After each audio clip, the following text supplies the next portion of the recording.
Alors que le Soleil approche, son champ électromagnétique agissant sur un certain volume de gaz génère des électrons hautement énergétiques percutant à grande vitesse d'autres molécules de gaz, provoquant ainsi un enchaînement de réactions chimiques. Et la lumière du jour en est le résultat.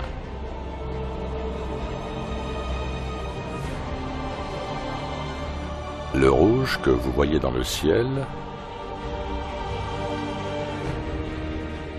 le jaune, le bleu,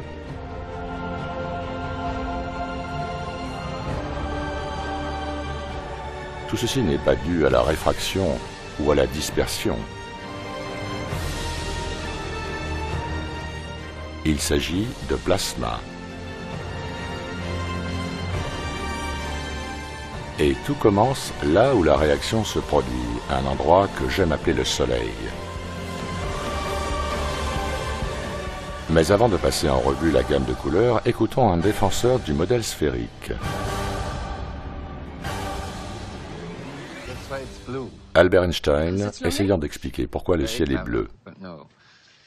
L'air est formé de milliards de minuscules poches qui dispersent la lumière du Soleil. Et la lumière bleue, fonctionnant sur une longueur d'onde différente, est la couleur dominante.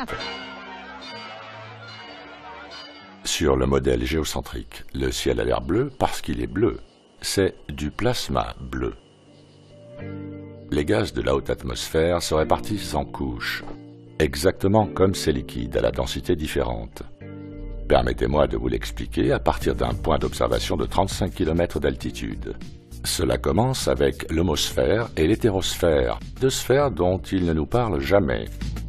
L'homosphère est la couche la plus basse de cet ensemble à deux couches de l'atmosphère, là où l'air est le plus homogène, là où nous avons le meilleur mélange, et qui est notre zone d'évolution. L'hétérosphère est donc la partie supérieure, là où l'air se décompose en fonction du poids des molécules. Ce phénomène se produit à environ 80 km d'altitude et occupe donc le même espace que la ionosphère et la thermosphère. C'est en fait la zone d'évolution des ballons à hélium. Désolé les amis, mais il n'y a pas de tranisphère sur la Terre plane.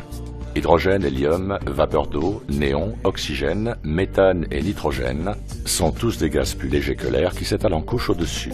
Certaines couches sont une combinaison de gaz à la densité similaire.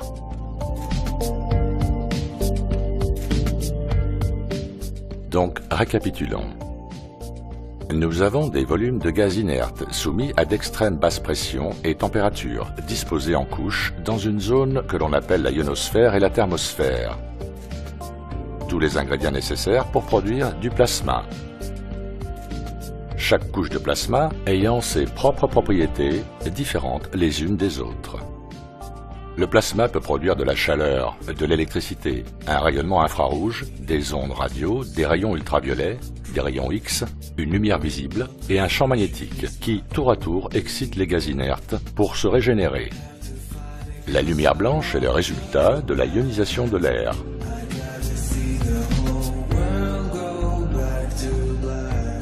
Vous avez devant vous de l'air ionisé en basse pression.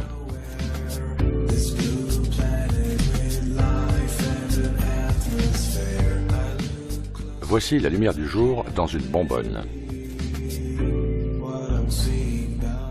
Le gaz néon est l'origine des dégradés de rouge et de jaune.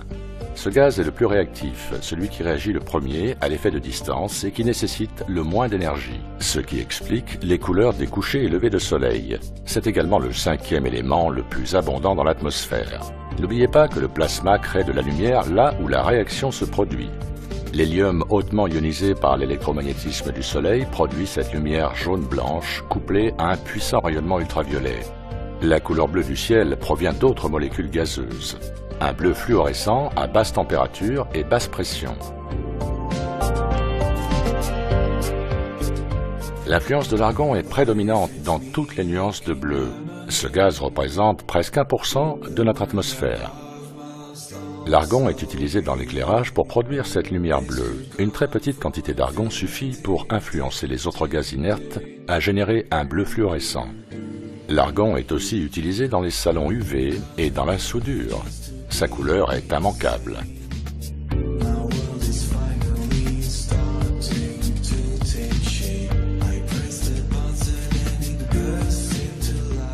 Nous voyons ici l'extrémité du champ de plasma et non pas l'ombre de la Terre.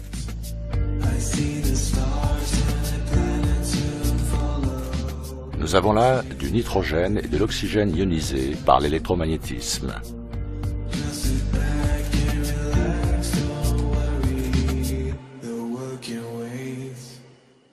Toutes ces radiations électromagnétiques qui nous sont expliquées comme étant des radiations émises par un soleil distant de 150 millions de kilomètres sont en fait la réaction de ces gaz ionisés étalés en couches au-dessus de nos têtes.